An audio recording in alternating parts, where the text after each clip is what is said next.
মনের মধ্যে ইচ্ছা শক্তি থাকলেই নিজের সংসারটাকে সুন্দর করে পরিপাটি করে গুছিয়ে রাখা যায়।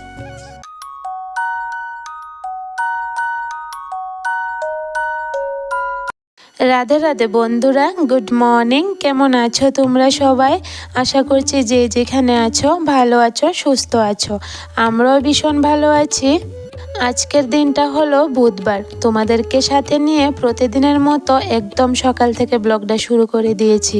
এখানে দেখো, আজকে আমি ঘুম থেকে উঠবার আগে কিন্তু মেয়েটাও ঘুম থেকে উঠে গেছে। তারপর আর কি ওকে সাথে নিয়েই সংসারের কাজগুলি শুরু করে দিলাম। এখানে আমি দরজাতে জল দিয়ে দিলাম, কারণ সকালবেলা প্রথম কাজ হলো দুয়ারে জল দেওয়া। আর এটা যদি না দিই কিন্তু আমার একদমই ভালো লাগে না।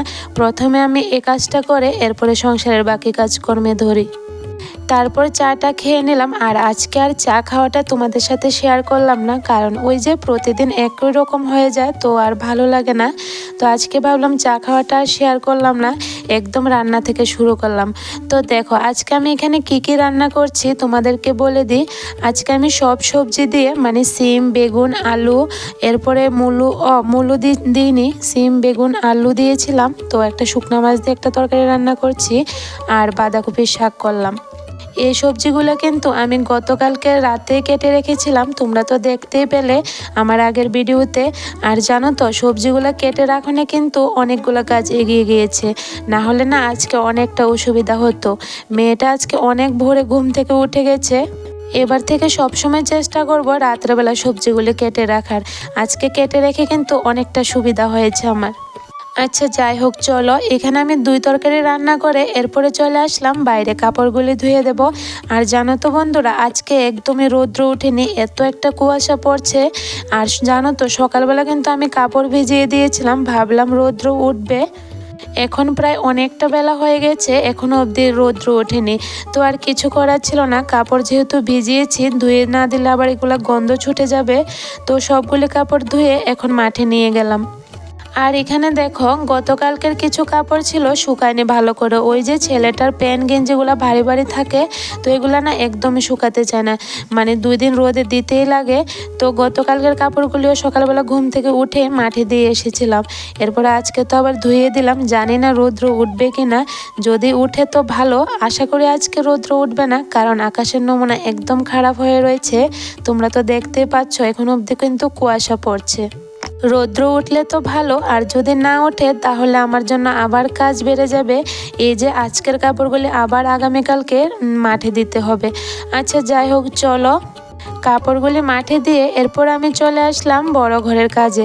ঘরটাকে মুছে নেব। আর আজকে ঘর দুয়ারটা গুছানো আর তোমাদের সাথে শেয়ার করলাম না, আগে গুছিয়ে রেখেছিলাম। ছেলেটা পড়তে বসেছে, ওর না অনেকগুলো পড়া জমে গেছে। ওই যে কয়েকদিন মামার বাড়িতে বেড়াতে গিয়েছিল, তো অনেকগুলো পড়া কিন্তু মিশে দিয়েছিল। এমনিতে তো স্কুলটা বন্ধ, স্কুল কিন্তু এখনও অবধি খুলেনি, কারণ ক্রিসমাসের বন্ধ দিয়েছে। তো 6 তারিখ থেকে স্কুলটা খুলবে। তো এমনিতে ওই টিউশন মিসে অনেকগুলো পড়া দিয়েছে। তো এখানে ছেলেটাকে বললাম, তুমি পড়াগুলি শিখো, মা বাকি কাজকর্মগুলি সেরে নি। মেয়েটাকে কিন্তু ঘুম পাড়িয়ে দিয়েছি। তাই আজকে আর তোমাদের সাথে ঘর গোছানোটা শেয়ার করলাম না। এরপরে দেখো, এখানে আমি ঘরটাও মুছে নিয়েছি, এখন বারান্দাটাকে একদম ভালো করে মুছে নিচ্ছি। আর জানো তো, আমি কিন্তু প্রতিদিন চেষ্টা করি ঘর বারান্দাটা একটু একটু করে মুছে রাখতে। ওই যে মেয়েটা খেলে, তো অনেক সময় কি হয়, নিচে খাবার ফেলে দেয়, এরপর আবার এটা নিয়ে খায়। এরপরে আবার নিচে বসে মেয়েটা খেলা করে, তোমরা তো ভিডিওতে দেখতে পাও। ও সবসময় নিচে বসে হেঁটে এরপরে খেলাটা করে। তাই আমি সবসময় ঘর বারান্দাটা মুছে রাখি। এখানে আমি রান্নাঘরটাও পরিষ্কার করে নিচ্ছি। এখনও অবধি কিন্তু গ্যাসের চুলা বলো বা সেলফ বলো, কিছুই আমি পরিষ্কার করিনি, রান্নাঘরটা আগে মুছে নিয়েছি। তো ঘর মোছা শেষ করে এরপরে স্নানটাও সেরে নিলাম, কারণ অনেকটা বেলা হয়ে গেছে। আর বেশি বেলা করে পুজো দিতে একদমই ভালো লাগে না, পুজোটা একটু তাড়াতাড়ি দিলে নিজের কাছেও ভালো লাগে।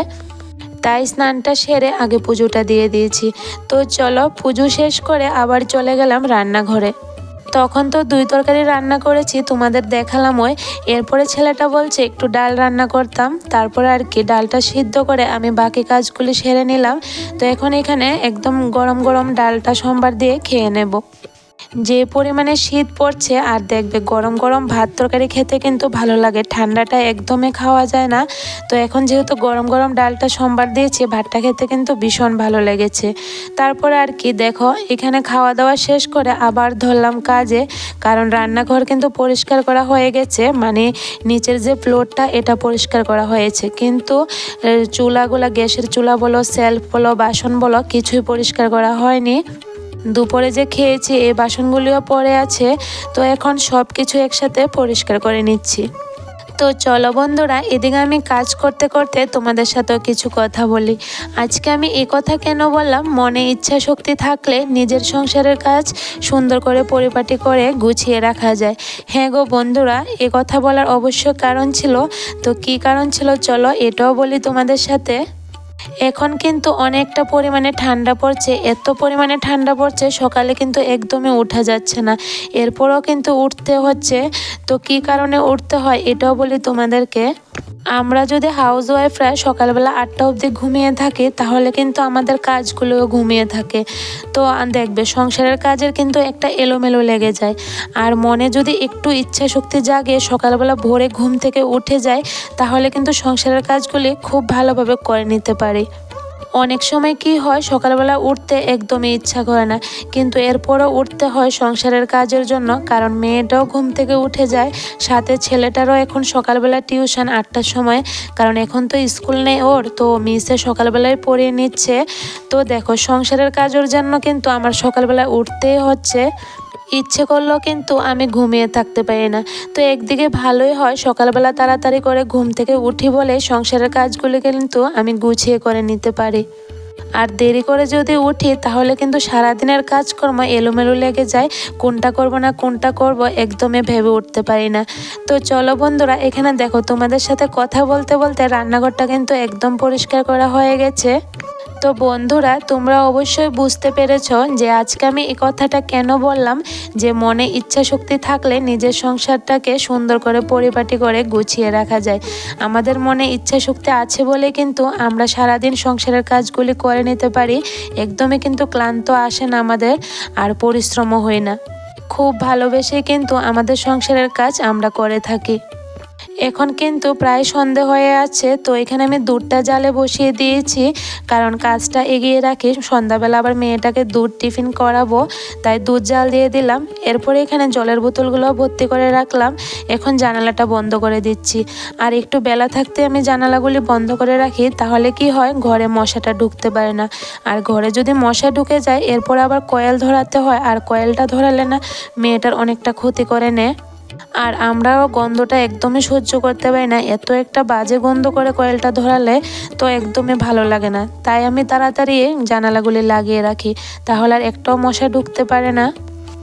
এদিকে ছেলেটাকেও পড়াতে বসিয়েছি, আর ঘরের কাজগুলিও করে নিচ্ছি, কাপড়গুলি গুছিয়ে রাখলাম। এরপরে এখানে দেখো কতগুলা ব্লাউজ, এগুলা না টেলারের ঘরে দিয়েছিলাম, তো খাপিয়ে এনেছিলাম, মানে ছোট করে আনলাম, এগুলো আমাকে বড় হচ্ছে, তো এখন গুছিয়ে গুছিয়ে রাখছি। এখানে কয়েকটা নতুন ব্লাউজও ছিল, আমি একদিনও পরিনি, আর কয়েকটা পুরনো ছিল। সবগুলি ব্লাউজে আমি ভালো করে ফিটিংস করে এনেছি, এখন গুছিয়ে রাখবো। আর এই হোয়াইট কালারের ব্লাউজটা যে দেখতে পাচ্ছ, এটা কিন্তু আমি মিশো থেকে অর্ডার করেছি, তোমাদেরকেও দেখালাম, এই পূজার সময় এনেছিলাম।